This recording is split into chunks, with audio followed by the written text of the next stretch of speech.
Thank you for joining. We will be live soon.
Thank you for joining us. Please enjoy the event. Hello, welcome. I'm Dr. Connor P. Williams, and I'm a senior fellow here at the Century Foundation. For any blind or low vision viewers today, I'm wearing a collared blue and red checkered shirt, and my background is a gray screen with tiled orange and white Century Foundation logos. So during today's Century Foundation and UnidosUS event, we'll be discussing a Century Foundation report that we put out earlier this year in tandem with the Children's Equity Project. It's about analyzing the demographics of dual language immersion programs around the country. Don't worry, we'll describe all about that, what they are, the various equity considerations in play in the hour to come. Before we get started, a few housekeeping notes. First, please note that this is being recorded and it's being live streamed. And secondly, if you've got any questions, please feel free to use the chat function to send those to us. So on that note, let's get started. We're going to be beginning. We're very lucky to have Montserrat Garibay here with some remarks. She's the Assistant Deputy Secretary and Director of the Office of English Language Acquisition at the United States Department of Education. She's also a former bilingual pre-K teacher and a nationally board certified teacher, which by my lights is all of the qualifications you need. So with that, Director Garibay, take it away. Buenas tardes, good afternoon, and thank you, Dr. Williams, for the invitation to open the panel discussion today. The report analyzing the demographics of dual language immersion programs around the country provides much needed insight on the learning environment for students classified as English learners. On January 24th of this year, Secretary of Education, Dr. Miguel Cardona, announced the department's Raise the Bar, Lead the World initiative, which includes a focus on providing students with a pathway to multilingualism. As Dr. Cardona continues to engage with stakeholders across the country about this initiative, he has stated that raising the bar to provide these pathways of multilingualism means providing our bilingual and dual language programs to follow research on second language development. Students classified as English learners are one of the fastest growing student groups. In school year 2019-2020, there were 5.1 million English learners enrolled in the nation's public schools, and 96% of them were served by Title III language instruction education programs, or LIEPs. But only 8.2 of those ELs served by Title III were enrolled in dual language immersion LIEP in school year 2019-2020. We know that schools play an important role in developing students' attitudes, beliefs, and dispositions about themselves, their academic potential, and their relationship to the learning community. Since language is a critical artifact of culture and identity, we have a responsibility to nurture that dimension of students' identity and academic mindset. If we are serious about creating culturally responsive learning environments, then we need to really leverage the cultural characteristics, experiences, and perspectives of linguistically diverse students as conduits for teaching them more effectively. We know that there are many benefits to being multilingual, multiliterate, and multicultural in today's global society. Knowing more than one language from birth, acquiring a new language through school, or learning languages later in life can really provide tangible advantages in many areas. From delaying cognitive signs of aging to earning college credits and accessing even more employment opportunities. Multilingualism is an asset that can benefit all adults and all students as well. And we must nurture their linguistic assets that English learners are bringing to the table. For the next 15 months, the Office of English Language Acquisition is going to focus on key levers to promote equity and achievement and academic achievement for English learners, including promoting high-quality dual language programs and the seal of biliteracy. We're also going to prioritize family engagement for student success. We know that families of English learners face multiple barriers to engagement, including but not limited to language access. They sometimes lack access to the social capital and knowledge of the school system necessary to take effective action on behalf of their children. The dual capacity framework, which I will link in the chat, shows us that family engagement that leads to student success develops the capacity of families to be decision makers in the educational options for their children, and also to be collaborators with school staff and members of the community on issues of school improvement. This means that families must be informed about the different program options, including dual language programs, and how they can advocate for their children to have equitable access to those options. Please visit our Encela website for more information about the Raise the Bar webinars. And if you missed our August webinar focused on dual language programs, the recording is now available. And I will also drop the link, as I mentioned, in the chat. Thank you so much and enjoy this webinar.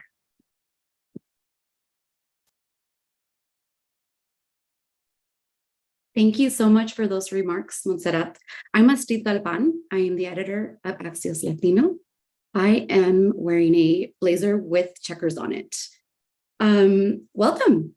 I'd like to introduce our panelists, Connor Williams, Senior Fellow of the Century Foundation, Chantal Meek, Founding Director of the Children's Equity Project, John Valentine, Director of World Languages and Dual Language Immersion for Gwinnett County Public Schools, and Amalia Chamorro, Director of Education Policy Project at UnidosUS. Welcome. Let's start with Connor. Tell us, what is a dual language immersion program? And in true Axios fashion, I have to ask, why does it matter? Sure.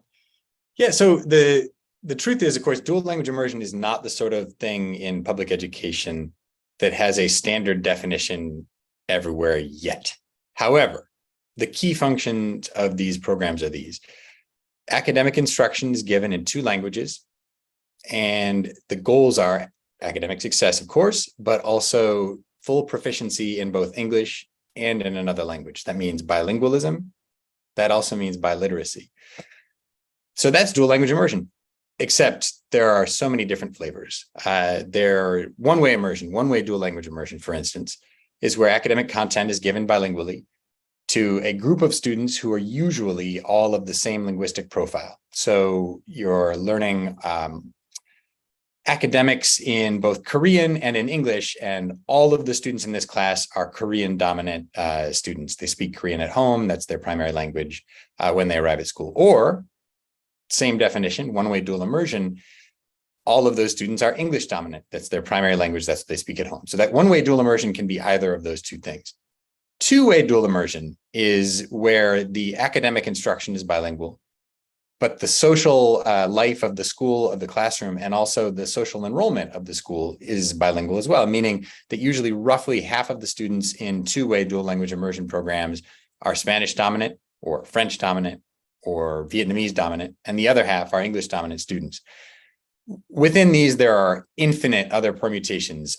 In some dual language programs, they break out the languages by minutes. They start with 90% of the minutes are in Spanish at the beginning, and then each year they go down by 10% until they reach roughly a 50-50 breakdown. In other programs, they're broken out 50-50 from the beginning. In some programs, both languages are used for all academic content areas.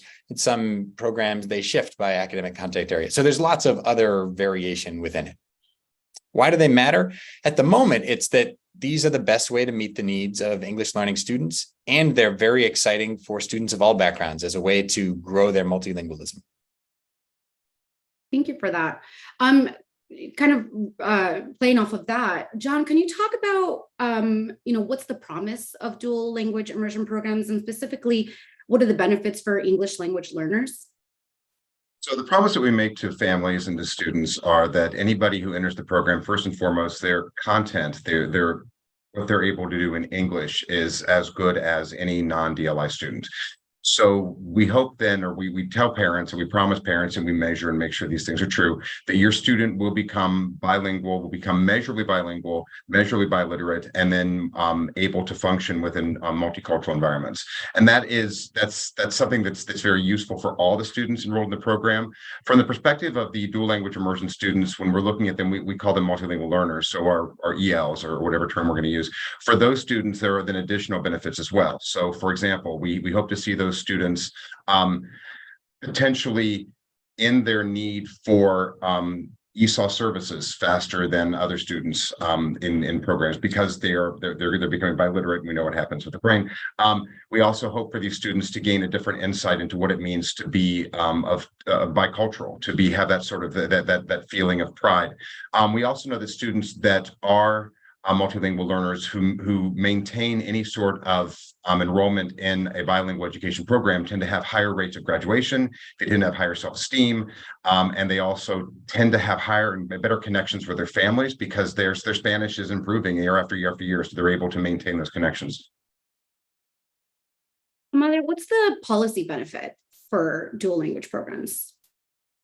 Well, let me just start by saying that I myself, I'm a product of dual language instruction. I mean, I came to this country when I was 9 from Peru, just knowing a smattering of basic English. words. And because California at the time did have instruction in both Spanish and English, and I was able to take advantage of both, that actually helped me develop the English language faster and be able to advance through my academic content too. In terms of the policy implications, there's a lot that the federal government is doing, as we just heard from Montserrat, in terms of sharing, providing the environment and the narrative and the prioritization and investment in English learners who are a growing segment of the student population and who deserve an equitable education and should have equal access, just as we have English speakers being able to access programs where they can learn Mandarin and French and Spanish. We should take advantage of the fact that English learners already have an asset. They already have a dominance and mastery of one language and are learning to speak a second language. And that's an asset, for the future workforce, but also to be able to build for a more healthy civil society. Chantel, did we miss anything? Is there anything else that you'd like to add about the benefits of dual language programs? No, I think between the two previous panelists, they got most of it. We know there's academic benefits, cognitive benefits, economic benefits down the line that we didn't hit on too much, but there's research showing that Latinos in particular who keep their Spanish and become balanced bilinguals over time are more likely to go to a 4-year university, have higher wages over time, I think one study found. So there's some economic stuff. And I think the one piece that I want to hone in, because we talk about the academic benefit a lot, which is really important. And in the early childhood year, we talk about the cognitive benefits a lot, which is also really important. But really hitting on that social emotional piece, right? And what that means, language is culture, culture is language, right? Those two things are intertwined. And we know that these programs have the potential to support more positive self-identities, connections to your culture, connections to your families, and things like that. We know that positive ethnic identity is a protective factor for mental health. We know there is a mental health crisis right now across the whole country. And so really, there's been studies that have found that the effects of discrimination on depression are actually diminished when you have a stronger cultural identity and self-identity, in Latinos in particular, that's been found. And so I think that piece, and then I think the second piece that's associated with that is really the belonging, the confidence, and the self-esteem that happens when we actually acknowledge the strength, as Amalia mentioned, that ELs walk in the door with that mastery of that language, whether that's Spanish or whatever else that is, right? I'm walking in knowing something, right? I'm walking in being strong and knowing something that my other peers are now learning, instead of feeling like I'm catching up. I'm always catching up. I'm leading also, right? And that means something to how they associate themselves with learning. Like, is school for me? Is school fun? Am I good at school, right? So all of these things, I think, play into the effects that we see in the academics and everything else later on. Thank you. Connor, can you take us a little bit back to the foundation of these programs? Why did they come about? What issue were they trying to tackle? Sure. Yeah. And I don't want to speak too overconfidently here, because there's a lot of different strands that have come together into what we now think of as dual language immersion. For instance, one of the oldest programs that's usually credited in this space is the Coral Gables dual language program that began in the 60s. Washington, D.C. had Oyster Adams Elementary in the 70s. There's lots of different legacy programs. But in the last 20, 25 years, dual language, as it currently is constituted, grew out of some political shifts. People don't notice this in the United States, but there's actually a deep and long history of bilingual education in this country. It goes back through multiple waves of immigration. But one thing we don't talk about very often is that it was also very much a segregated history too, that bilingual education, when it was the children of German immigrants in the northern Midwest and in the Great Plains, was for German-speaking children of immigrants, period. This was not a program where we were enrolling every kid from lots of different backgrounds. It was specifically for one community, period. Historically, bilingual ed has been huge in the state of Texas and in California and in other places where they've grown and run relatively large programs that have been predominantly geared towards meeting the needs of segregated classrooms of Spanish-dominant kids. And historically, it's worked pretty well. The challenge is that creates a relatively narrow and small political coalition. And so in the late 1990s, early 2000s, a number of states, most notably California, Arizona, and Massachusetts, passed these voter-backed referenda mandating English-only education for their English learning students. Those mandates came out from a unique moment in US immigration politics and a unique moment in politics in each of these states. But one of the things that the bilingual education community began to reflect on and advocate around after these happened was the need to broaden the coalition of people who cared about bilingual education, so that it wasn't just a program down the hall where if you didn't have a Spanish-speaking kid, you weren't involved, you didn't know anything about it, and you're maybe a little bit nervous about it. This effort to then rebrand bilingualism, biliteracy, and multilingual education as a good for lots of people and a good for lots of families, that's part of what's produced the dual language immersion situation that we have now. And the situation is that it's a rapidly growing, very popular program. Where I live in Washington, D.C., there are wait lists that number well into the hundreds or even the thousands for schools that offer this program. And a lot of that demand is driven by relatively privileged, English-dominant, often white families in Washington, D.C. and in other cities that see this as a positive good, as an enrichment for their kid. Insofar as there's room, that's great. The challenge, of course, is that there are unique benefits, as you heard, for English learning students in these programs, and that if we don't have structures in place to retain their access, then we really start to lose the real promise. And not only that, but we lose the linguistic integration that makes them so effective in the first place. Definitely. After California and Massachusetts abandoned their effective bans on bilingual education, Arizona, my former state, remains a holdout. What's going on there, Amalia? Can you talk a little bit about the situation? Sure. Well, there's a lot going on in Arizona, as you referenced, and plain and simple, it is a form of language suppression, what's been going on there. And that is a form of discriminatory practice, right? And it's particularly targeted at the growing Latino population, which does make up half of K-12 public school students, and about 1 in 5 Latino students in Arizona are also identified as English learners.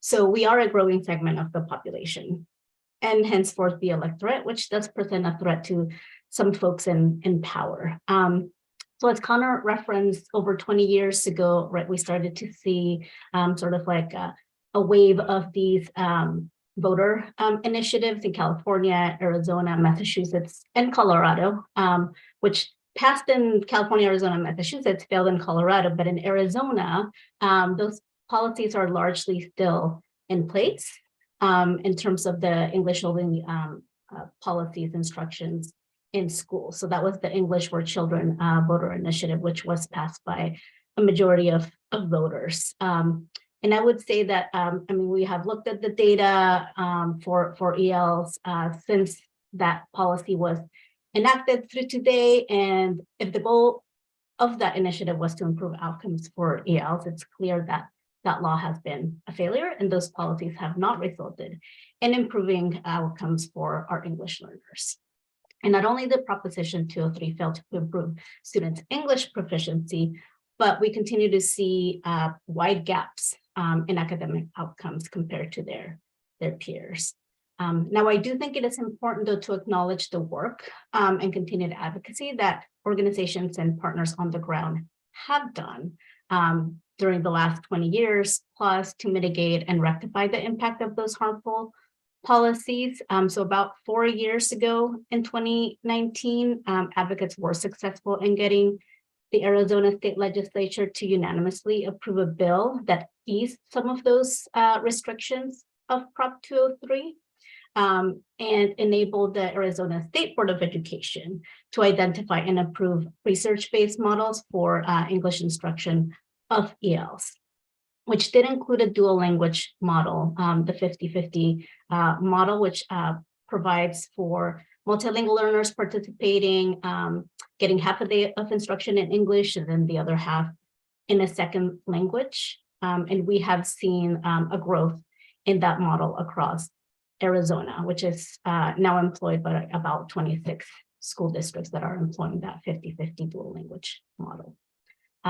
This summer, however, we have a new Arizona State Superintendent at the helm, Tom Horn. He's back in office after 20 years. And over the summer, he did threaten to withhold funds from schools as schools were preparing, right, for the new school year, for schools that allowed English learners to participate in dual language programs. And that created a lot of confusion, fear among school leaders and educators, as again, they were preparing for the new school year, but also for parents, right, who were weighing their options in terms of, which programs to enroll their children in.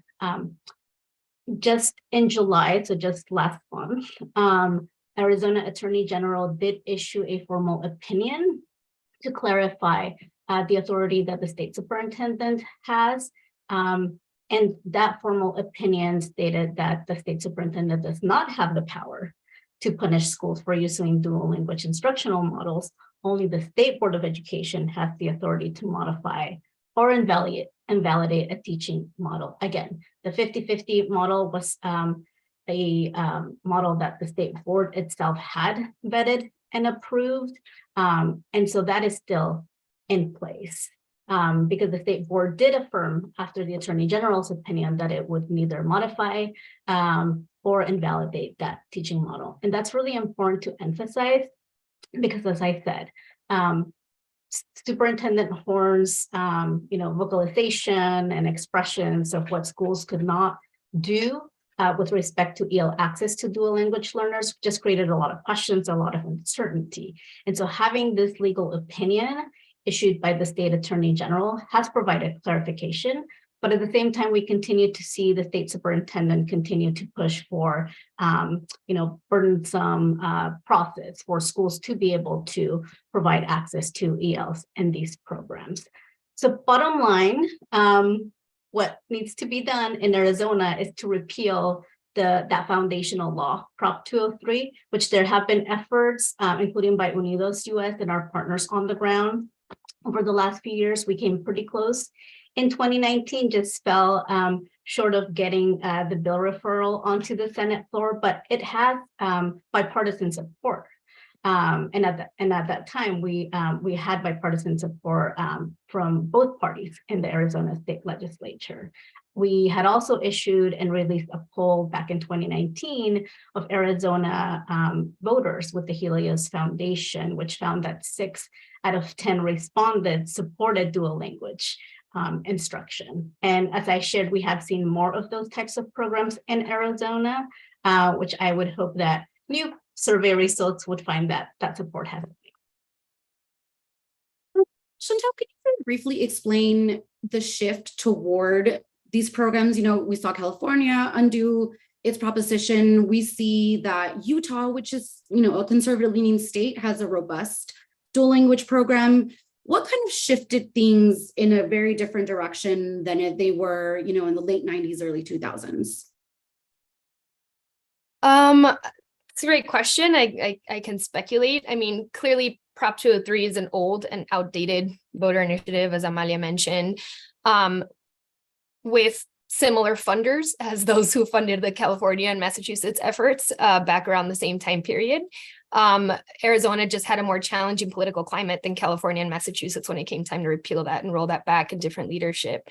I would say that, as Amalia mentioned, right, since kind of 2019 and slowly over the course of time, there's been more districts engaging and starting dual language strands or dual language whole schools. My kid is in a dual language public school in Arizona, and I'm a product of Arizona public schools too. And I think the more people begin to have access and exposure, the more there is a stronger and a larger constituency base for it, right? Across EL families and non-EL families who are also kind of reaping the benefits of bilingual and dual language education. And so Connor and I just yesterday were presenting to the Arizona State Board of Education on this very issue. And there were like 10 or so public comments who came in, and it was unanimously supportive of dual language education and instruction. And that's been the case in previous board meetings as well. And so I think we're kind of seeing this shift in that direction. I think partly because exposure, there's new research. We're in a different political climate in general. We see our neighbors like Texas and Utah, right? That these are pretty conservative states already having a history with that. So I think all these factors are at play. As Amalia mentioned, the election of the state superintendent, Horn, in the previous election definitely sets the issue back. And we expect there's going to be more different efforts, and he'll probably get creative in trying to roll some of these things back. But I think there's now kind of a balance in the state government with a Democratic governor who is supportive of these measures. As Amalia mentioned, the Attorney General, who already put an opinion out on this issue, the state board, which seems to be, again, aligned with the research and what most of the constituency base in the state is wanting. John, can you talk to us a little bit about the dual language program in Gwinnett County, how it came about? We know that the demographics there have shifted pretty dramatically over the last few years. Would just love to hear the history of that. Just briefly, my predecessor, this is about 12 years ago, named David Janer, had worked for about 10 years to convince our board that this was a good thing for Gwinnett County students. And there was a lot of research. We are a district where we really are slow and steady. We want to really make sure the research is out there and the support is there for any kind of program development. And our board took a risk and they said, this looks like it's a great thing for kids. Let's go ahead and start with 3 schools and go very, very slowly over time. So that was when I started, was when those schools came into the county. We started with 3 DLI schools. We started with one that was a 50-52. All of our programs are 50-52 teacher models. One was, as Dr. Williams noted earlier, a 50-50 model where about half the students are native speakers of Spanish, the other are not. One was a one-way Spanish program. The other was a one-way French program. And I mean, if I'm really honest, I kind of hoped coming into the job, it'd be nice to have 3 DLI programs in my district for my entire career, ride that out for 18 years, support those nice programs, and then retire. Very, very, very quickly, though, it caught on with all parts of the district. And it was really interesting. People ask me, what is it like to be a district director supporting DLI? First and foremost, you really have to understand that dual language immersion is seen by multiple constituencies as good for all constituencies. So if I go and ask one parent in one part of the district, why DLI, they'll give me a completely different answer than another parent in another part of the district. And then luckily, through a lot of the great research from places like Dr. Connor's or Dr. Williams' organization, I learned that you have to be cautious if you want to ensure that equity is a big part of the equation. So I got to know the board members, I got to know the different board districts, and the first thing that we said was, if we're going to do expansion, which they wanted to do, let's make sure that this benefits all parts of the county. So we were very cautious to make sure that every board member had a DLI program that they were supporting so that they could see that this was beneficial to all parts of the district. That's been very good for us, I would say, from the perspective of budget allocation. It's been very good for us from the perspective of support from the community as well. Now, moving forward, now that that's been done, we have a big focus here in our district on empathy and equity and on providing opportunities for ELs. We have a new program that's opening. We have a new program that's opening next year. That'll be a 2-teacher 50-50 model program. That'll be a 2-way model. And it's going to have 2 strands. So I would expect as we move forward, there's going to be a little bit of a lean on ensuring that our EL community gets higher priority. But we already have 50% of our programs are Title I programs. We were very cautious in where we placed the programs. So if your question also includes the kind of undercurrent question, how are we supporting ELs? I think you have to have somebody who is helping the district make the decisions that keeps that in mind. That if one goes here, we have to make sure that we really are creating equity and supporting multiple communities throughout the district, but also with an eye toward these specific needs and the ways that these programs are specifically geared for meeting the needs of our ELs. Thank you. You sort of answered my next question, but I did want to take a tiny step back. Connor, the Century Foundation recently put out a report about access for English language learners amid this kind of explosion in dual language programs. Can you talk, and the report, there was something that caught my eye about how, if we don't take these steps to ensure equity, this could lead to the colonization of language learning or of language. Can you talk a little bit about that? What does that mean? what did your report find? And then maybe you can, talk a little bit about what John mentioned, the steps that are needed to take, that are needed to ensure equity. Sure. Yeah, this got it on my radar because I have 3 kids, and because like a lot of Americans who spoke English at home, I started taking Spanish classes in middle school from one teacher who had minored in Spanish and didn't really speak it. And it took forever. Like I felt like I took classes all the way up to college, and then I took them all the way through college. And even still, it was just really a slog to get there. And when we had kids, it was obvious to me that this was a really exciting thing. It was sitting around the corner. There were all of these great programs. Could we get in? And like, of course, we couldn't at all. They were just overwhelmed by parent demand. It took us 3 tries. And the third time, the 3rd year, one of our kids got on the wait list for one of these programs and eventually made it in. And the rest is history. But the short version of it then is that I was watching in Washington, D.C. as these programs that were kind of legacy programs that had been built up to meet the needs of waves of refugees from Central America or from activists who had been trying to maintain a foothold for bilingualism in public schools in Washington, D.C., that these were just becoming some of the most privileged and wealthy and English dominant places in the city. Not only that, but in some of the neighborhoods I lived or near where I live, you would see this bizarre 2-tier system where there would be the dual language program, and it would very rapidly be becoming colonized by English dominant families. And then just down the road, there would be a school that was overwhelmingly enrolling English learning students. 30, 40, 50% of their students would be English learners, and they were in English only. And you could sort of see the way the trend line was going. And this is back in 2016, towards a system where kids like mine who spoke English at home and whose families had some privilege and some wealth behind them were going to elbow their way into these programs and add a language to their English dominant kids, while we were going to be stripping Spanish in most cases in DC, but stripping languages off of the English learning students in the city. So I wrote a piece about this for The Atlantic, and it got this extremely clickbaity headline called something like "The White Family's Intrusion into Bilingual Education," and it went weirdly viral. This was in December 2017, when every news cycle was some fresh hell about lying to the FBI or national security threats from the Russians. And somehow, like Stormy Daniels probably was it. The point is that all the other things people could read about, and they wanted to read this dorky piece about colonization of dual language in DC. So we started this report in part because when I wrote that piece, it was clear that there was something like this was happening in a few places, and then we had some data. But nobody had ever tried to see if this was systematic, if it was happening in lots of places, if this was a national pattern. So we have a database now. It's got 1,600 schools in it, roughly across 13 states and DC. We're growing that out, hopefully, in subsequent years. And what we learned is that there are a lot of different stories around dual language access equity in the United States.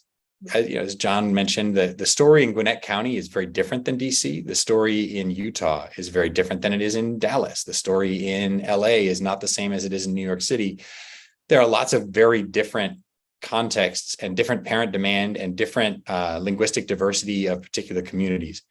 So exactly what to do about maintaining access is going to vary. I'm going to say a few things, but Chantel is one of my co-authors on this report, so I'm going to try to leave plenty for her to talk about as well. One thing that you need to prioritize is location. If you are a policymaker at the local or the state or even the federal level who's got some say in where dual language begins, you want to begin by overtly avoiding the scenario I was sketching at the beginning. English only for the Spanish dominant children or the Korean dominant kids, while bilingual education is available to the English only or the English dominant kids. You want to make sure that you're prioritizing English learners. And usually that means in the United States, Spanish native, Spanish dominant kids. They're the ones who stand to benefit the most from these programs. And so if you're going to start a new one, you want to put it where those kids are. You want to prioritize the diverse learning environments that are possible in their communities. Secondarily, you want to make sure that your enrollment rules reflect the priority of ensuring that access. So reserving seats for students who have been classified as English learners, or reserving seats for students who are native speakers of the other language in your program, the non-English language.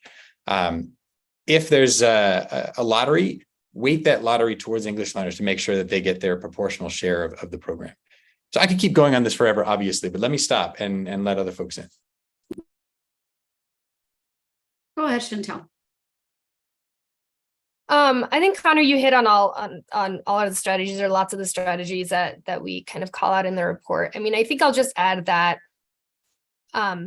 never in the history of the US has like a general non-targeted policy resulted in an equitable outcome. And so we have to be, I think, really intentional about it. And I feel like DLI and bilingual ed is one really clear example of how that's happened, right? If we have no prioritization, if we have no specific equity baked into our enrollment policies and on, what that looks like, where they're placed, then we're going to see what we've seen in DC and some other places across the country, right? Where ELs and the kids who have the most to gain are pushed out for the kids for who it is an enrichment. Again, it'd be great if all kids had access to this. That would be great. That is not where we are. And so we're at a point where we do need to prioritize. We do need to reserve slots, be really strategic about where these programs are placed, and ensure that we have that equity that is explicitly baked into these enrollment policies and the establishment and development of new programs. So,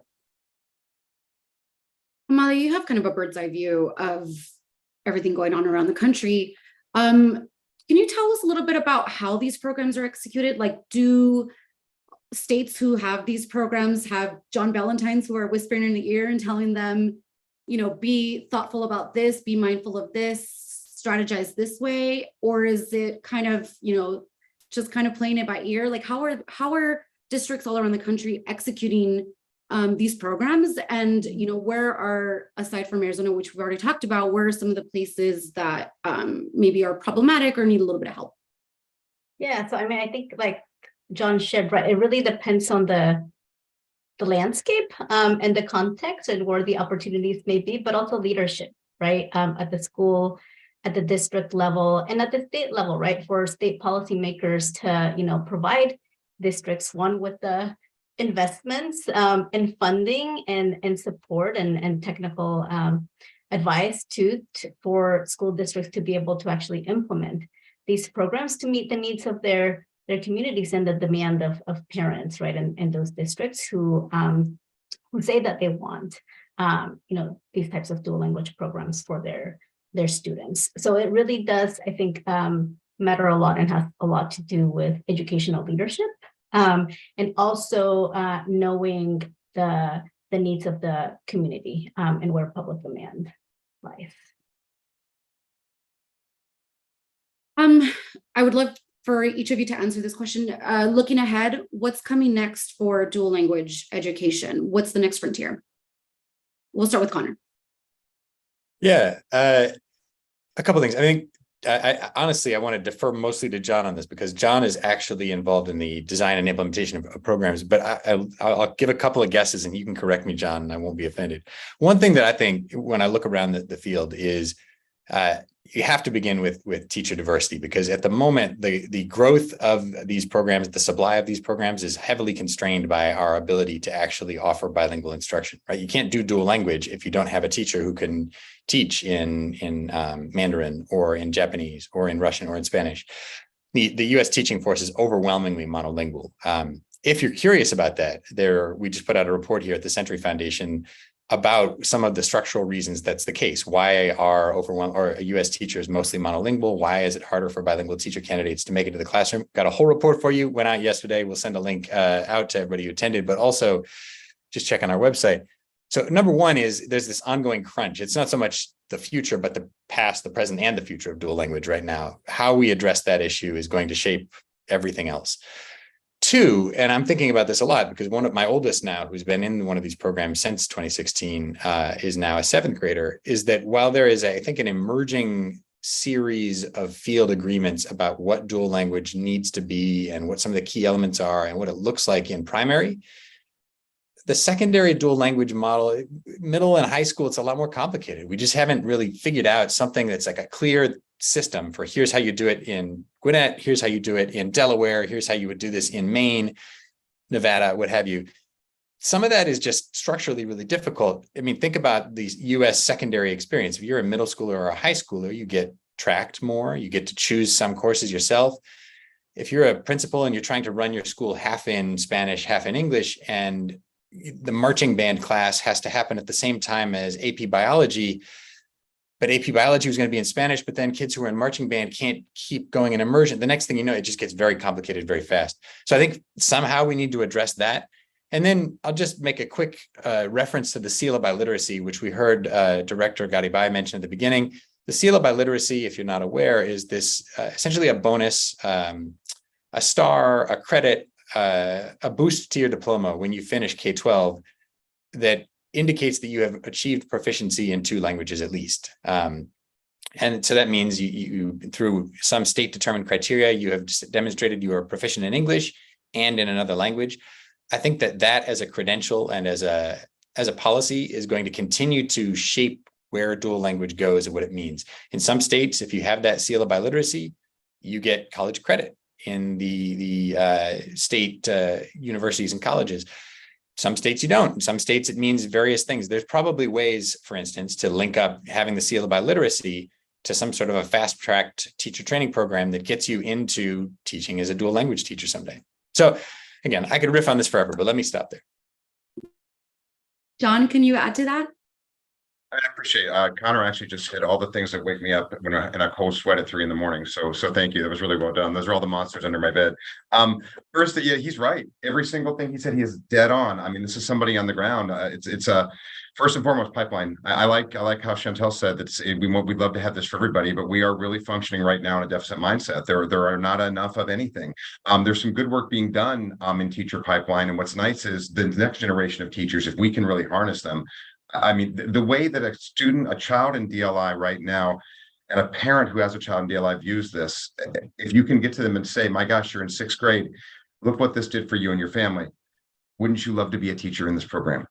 And then just follow them all the way through, get the grants lined up, get everything lined up, get the universities ready to take them in, get them right back into the system, get them grants so that they can be paid while they're student teaching, get them all those things. It's all right there with this generation if we harness it. So I'm a little Pollyanna-ish in that way. I think it is possible, and the work is being done out there. It's just not solidified yet. Second thing I see coming is more focus on other languages. I love how you said that, Astrid, about looking at your community. We have one of, remember those 3 little programs that I started with that I wanted for 18 years? They're now 11 programs at the elementary. There'll be 11 at the middle school, and there'll be 14 at the high school, just all by themselves if we never add again. One of them is Korean, and Korean made a lot of sense for us in Gwinnett County, Georgia. You wouldn't think. We have a very large Korean population here, and it's been a wonderful way to engage with that community, and they've been unbelievably supportive. So finding those Vietnamese communities, finding those Chinese communities, finding those places where when there's an event in the world and a large number of migrants come over, getting to them quickly and finding a way to support and maintain that language, I think is part of the future as well. Mentioning high school, secondary, I mean, we are wild west in the middle school and high school right now for research on DLI at the middle school and high school. And I mean, if I'm super honest, a lot of us are really afraid of what kind of research is going to come out, because the elementary school environment is one in which you have a pretty set environment nationwide. Most people's elementary schools look about the same. But at the middle school, we are harnessed by so many more factors. And I'm terrified of a report that comes out that says, if you don't do exactly these 7 things in DLI at the middle school, you are not serving kids correctly. And we can't make those kinds of changes at middle schools. So we're doing frankly, at the middle school, we're doing the best we can to provide continuation for our students in programs that meet their needs. And then high school is its own animal, but I have some hope for high school. I think about elementary and middle school as sort of pushing up, telling parents how great this is, telling students and communities how great this is, and pushing it up. That seal of biliteracy is really cool. We did our first board meeting last year for our GCPS board on recipients in 8th grade who received the Global Seal of Biliteracy, the first year you can receive it. We had mamas crying.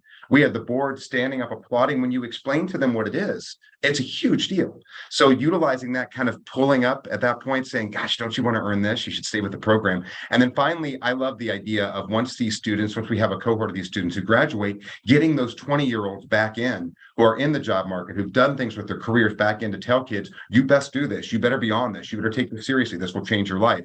It sounds a lot different coming from a recent graduate in DLI than it does from a 50-year-old walking into their classroom and saying, this is good for kids. So that's sort of the next step I see is that kind of that final pulling up, getting them that global seal of biliteracy. I'm serious, having a counselor help them set up their LinkedIn account, put that on there as their very first certification seal, their global seal of biliteracy, showing them the wording they should put on their college transcript, showing them the wording that they should put on their resume for the rest of their life, and helping more and more parents see that benefit. So Thank you for coming to my TED Talk. I appreciate it. Thank you. Great TED Talk. I'm going to go to Amalia next, sorry. But first, I would love to ask the audience to drop any questions in the chat. We will be taking your questions in just a minute.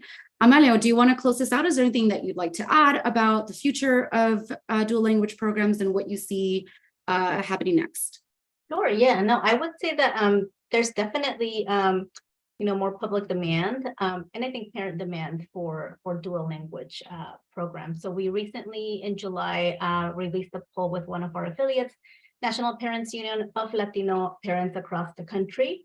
And what we found was, well, no surprise to us, but just reinforced that Latino parents strongly value cultural competency, a representative teacher corps, as Connor and John have alluded to, and then also dual language programs. So about half of the respondents, about 56%, said that their child's school actually offers a bilingual language immersion or dual language program. And of those who didn't have that option, 78%, so the vast majority of the parents said that they would likely enroll their child in one of these programs if it was offered. So I think that just speaks to the parent demand for these programs, not only not just non-Latino parents, but also Latino parents themselves. Great. Thank you all so much. We will wait for the questions to roll in, hopefully soon. I can add just real quick one additional thing. And this is maybe a hope and not a prediction for the future, but I think in the short term, considering the strong support from Secretary Cardona and President Biden on this approach and this model, I think the department getting more firm and strong in what the evidence says and in providing protections for English learners who are experiencing segregated, demonstrably poor English immersion approaches, I think is an important next step, really utilizing the Office of Civil Rights to better understand what, if any, equal education opportunities being provided to ELs who are in these segregated English-only approaches that are falling behind their peers. So I would add that. Thank you. So we have our first question. How do we ensure that dual language fidelity in schools exposed to gentrification? I can just jump in. I mean, I mentioned before trying to avoid it in the first place, right? Like set these schools in places where gentrification isn't yet dominant or isn't dominant. And then if colonization and gentrification of the programs begins to be an issue, ensuring that you reserve some seats for linguistic diversity, specifically focused on ELs or native speakers of the other language. There are others, I mean, those are, I'm saying those like all breezy, but those are hard and controversial things to do. Here are some easy things, actually, right? One is, if you're going to have a program like this, and if it's hard to locate it in a particular school, ensure you have some transportation policies in place to make sure that you could get kids from one side of town to the other to make it more accessible. And then two, and this is even easier, is just do a cursory review of the enrollment and information policies that you have, not just about waiting lotteries or not. But in this big database that we built, we saw a handful of places, really more than a handful, a lot of places where the process for applying for the school of choice that was dual language involved signing on to some internet hub at 11:30 a.m. on a Tuesday in November for the coming up school year, the next September, and that the wait list would, slots would fill up as soon as they did on demand. Then the wait list would be ordered in rank order based on when you applied your kid in. So the sooner you could get your application in, the better. Like things like that, or web pages about dual language that are only in English, things like that. Just how can you make sure that it's equitably accessible, the information even, to everybody in the community, regardless of their background? It's all in the details. Anybody else want to add to that? Or should we go to the next question? Okay, I'll move on.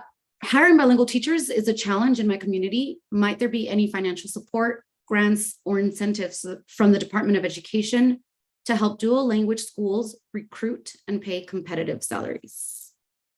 I know we don't have anybody from the Department of Education on here, but maybe Amalia, are you familiar with any of the things that this question is talking about? There are teacher grants, and we've actually been working at the federal level with partners to advocate for EL teachers to be prioritized in terms of loan forgiveness, so a faster track, so that they don't have to wait 5 years, 10 years before their their loans start to become forgiven after they've made consecutive payments.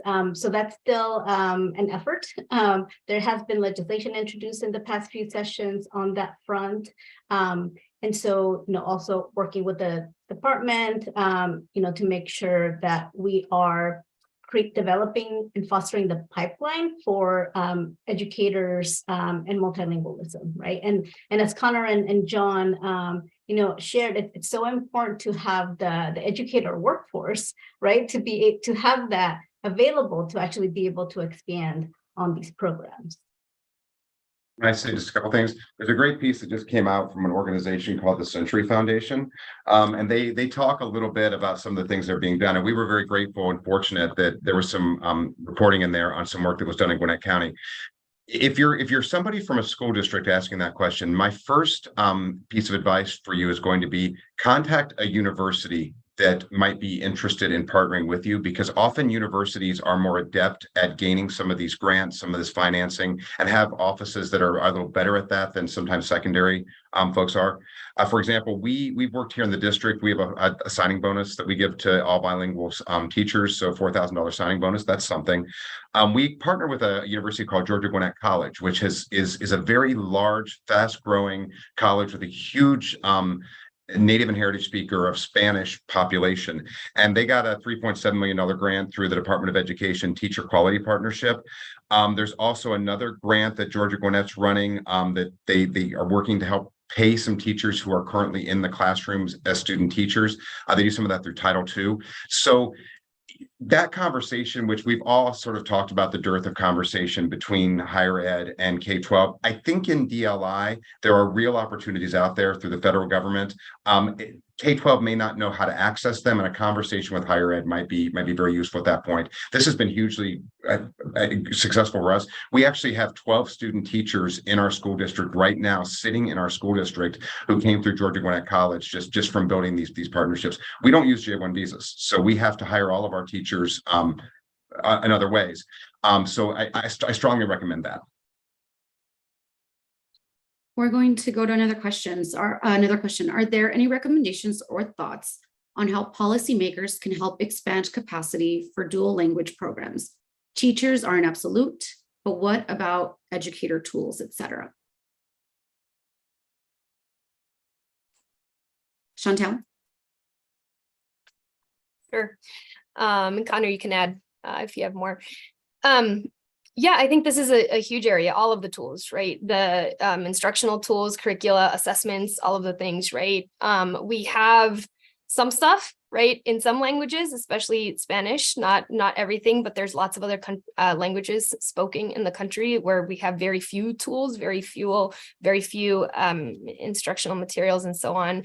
And so that is definitely an area for growth. All that to say, though, this is being done in multiple languages across the country, and there are some tools available, even though it is an area for growth. I think the one plug I would make is that we're partnering with the Century Foundation on this project. There's also a part 2 to the project that really aims to understand how you do dual language well across the trajectory, from not starting in K, but starting in early childhood settings, infant toddler childcare and infant toddler settings, where the language burst and the huge initial language development happens through the preschool years on through elementary school, right? Because if you've ever seen that chart of language development, right, like the peak, the highest point is in the early childhood years. So what would happen if we actually combined that, right, and preceded DL in elementary with the early childhood space? And so really looking at that continuum, but part of that effort is really trying to operationalize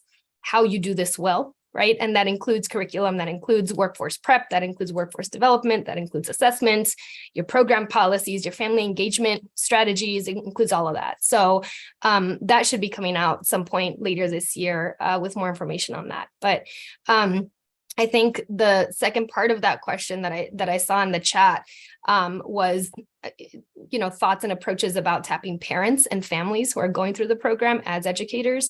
What I would say is Head Start, the federal Head Start program, does that really well, and is a part of lots of programs. It's just how they do business, how they've always done business. It's been really parent and family focused. And so taking a note and strategies and approaches from local Head Start programs, which exist in every zip code in the United States, I think is one promising approach. Thank you. This is such a great question. What kind of advocacy is in place and or is needed for students with disabilities in dual language immersion programs? Thinking especially about disabilities that directly relate to language learning, such as dyslexia and ADHD. Yeah, I mean, I'll jump in just quickly to say that what kind of advocacy I think would presume that there was sufficient of any kind of advocacy. I think at the moment they have been what are sometimes known as dual identified students, right, who are identified as English learners and identified with an IEP for some form of special education. There has not been anywhere near, there's almost no advocacy on behalf of those students that I've seen on a national level. Every once in a while, there's some really excellent local advocacy. And I would shout out in particular, there was a piece by Tara Garcia Mathewson at the Hechinger Report on dual identified students in access to dual language programs in Boston. That was maybe 2 months ago that came out. The one thing I would add, part of why it's been a thorny issue for people to dive in on is that we don't yet have particularly clean, valid, and reliable screeners that can untangle those two potentially intervening identifiers. Meaning, let's say you're running a pre-K dual language program that starts with 3 and 4-year-olds and it goes up through 5th grade. Student shows up and you're trying to figure out if they're an English learner or not. Well, first of all, definitionally, every 3-year-old in the United States is an English learner in some way, shape, or form, even if they speak English at home, right? They're very early in their language development. But let's say your screener starts turning things up where it's not clear whether they're an English learner or maybe there's some language delays, and it's just really hard to tease out, especially in the earlier grades, exactly what might be going on. So what data we do have shows that we actually have evidence that English learner students are both over and under identified for special education services, depending on where they are. Some kids are in these services getting IEPs and are identified as a student with a disability, even though it's really a language issue related to the fact that they don't speak English at home. In some cases, the opposite is happening. So the advocacy I think we need first and foremost is to get much clearer and better data for schools so that they can do better. I don't want to shield potential bad actors here and make excuses, but I do think we need to own that we don't have great data up front to address this as an issue yet. I would say we do a lot of work in this space on disabilities, on DLs, and on the intersection of them too. And I wish my colleague, Dr. Sigrid Sotoboykin, was here because this is her area of focus. And so I would encourage you to look her up because she has published on this issue. What I would say is that whenever you have these two intersecting identities, both of which are marginalized in society, right, and who participate in systems that are marginalizing, the impacts are worse. The burden is felt heavier. We know that ELs with disabilities and emerging bilingual children with disabilities can benefit just like their peers without disabilities from bilingual instruction. I started my career working with kids with disabilities. I now have 2 young children. They don't have disabilities, but in being a part of the early childhood system, and now my daughter's in kindergarten, if I had a child with a disability, I cannot imagine taking my child who might have a language delay, who might have other social issues going on, and placing them in a program where nobody can even understand the language they might have. And communication is further a barrier, and what the social emotional impacts of that would be for the kid, for the family. The stakes just seem so much higher. And yet often these are the very kids who we say, no, that would be too confusing. The same myth that we hear around bilingualism in general, right? But it's even more so for these kiddos. And we see them often excluded from those types of programs where they do have, similar to their peers, even more to gain from them. So. That's all the time we have. Connor, do you want to take it away? Yeah, thank you so much, Astrid, for following us down this rabbit hole. I'm just really grateful for your attentiveness on the topic and for joining us today. Thank you to everybody who's attended the event on the live stream. Please feel free to follow up with us. My email is easy to find on the Century Foundation website. Any questions we didn't get to here, I'll try to find a way to get an answer to you after the fact. Thank you also to UnidosUS and to the other speakers that we had here for joining us for this event. Finally, a recording will be available all but immediately on tcf.org. So until next time, thanks so much, everyone. Bye now.